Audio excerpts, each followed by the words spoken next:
Hello everyone, my name is Martin Hupez and I'm a researcher at the University of Mons in the Power System and Market Research Group.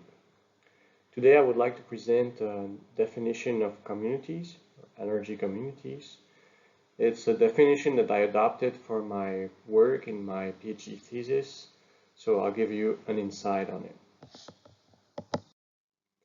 I'm starting with a simple question. What's going on in the electricity sector? Well, you know that there are a lot of environmental concerns. There's not a single day without a new article of global warming, and you know that the energy sector accounts for a major part of the greenhouse gas emissions, and the consumption of electricity is always rising. Now, there's also the problem of scarcity, because a lot of natural resources are mobilized and there's a depletion, an overall depletion of those resources. One example is the oil extraction. We already peaked and it's still increasing. So third element is the waste. The electricity sector is responsible for a lot of externalities due to the extraction of resources, its operation, and the decommissioning of the power plants. The second thing that has been going on is the liberalization of the electricity markets. So there's been a split in the supply chain, and now you have a lot of different actors, and a lot of new electricity markets have been developed. And a third important element is the empowerment of consumers. There's a lot of consumer-centric approaches that want to mobilize all the potential of consumers.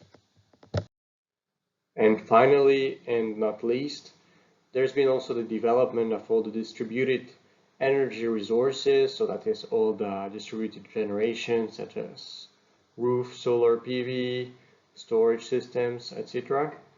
Then we have a lot of new devices.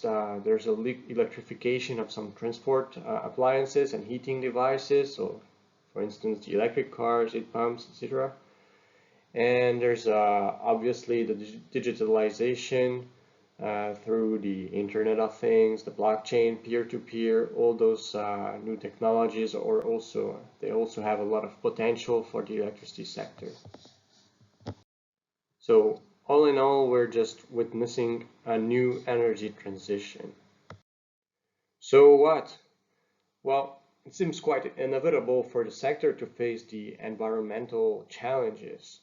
And we have two possibilities to reduce the impact of the electricity sector. Either we reduce the energy consumption, but it's dealing with mostly political decisions and social aspects.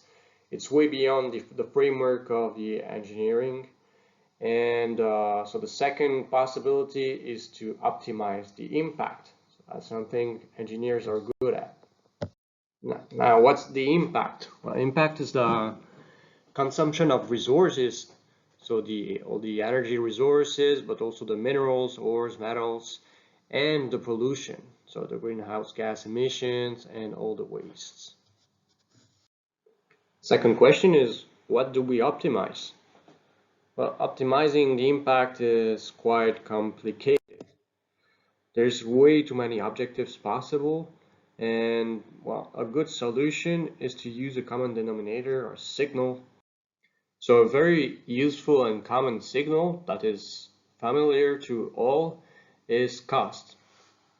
Now, costs should reflect the impact, and then so cost design is very important. It's essential, and it should be based on a physical reasoning so that it makes sense. So designing costs considers cost as an input. So that's the opposite than the market approach, which considers cost as an output. And so the first pillar of this energy community definition is that it should reflect the incurred impacts through the costs. Now, how do we optimize?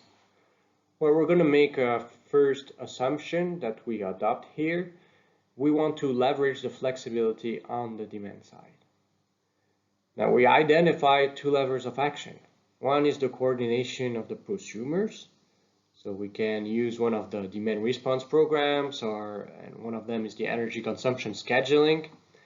And the second lever of action is the mutualization of the extra resources without profit. Why without profit? Well, just a little reminder, we're adopting a truth cost approach.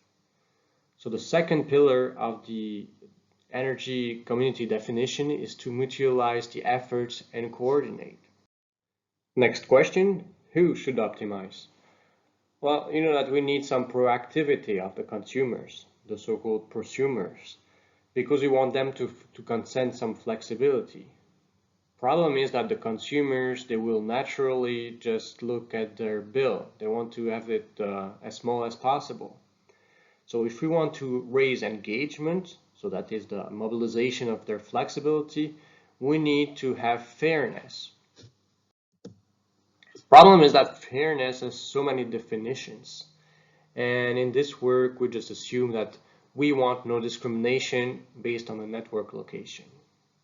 So a third pillar that we adopt for the energy community definition is to engage through fairness.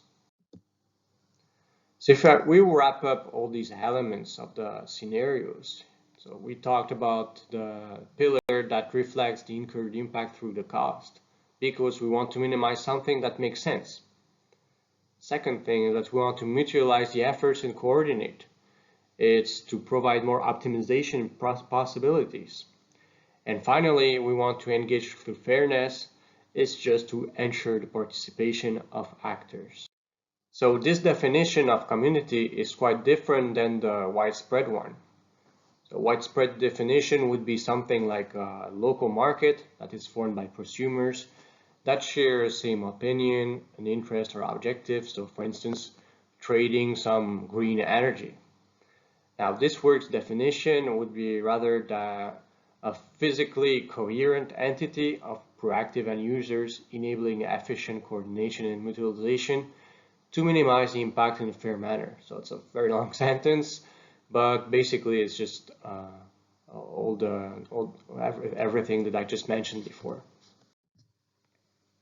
So now if you want to go further, I invite you to read this article. So it's an article that we published very recently. Well, it should be still published actually. So you have the link, and in that paper you will find a scenario that features a physical counter that assesses the incurred cost, because you know that we want the truth cost. And there's a virtual counter that designed the community exchanges. So that's one of the originality of the paper, the fact we use a physical and virtual counter. And an important feature is that there's the mutualization of the excess storage space and excess PV for free. And finally, we use some fair distribution through a Shapley-based billing. And so it's an Nash-equivalent problem, and we use convex optimization. So thanks a lot for watching this video. I hope you enjoyed it, and if you have any comments or suggestions, please feel free to contact me.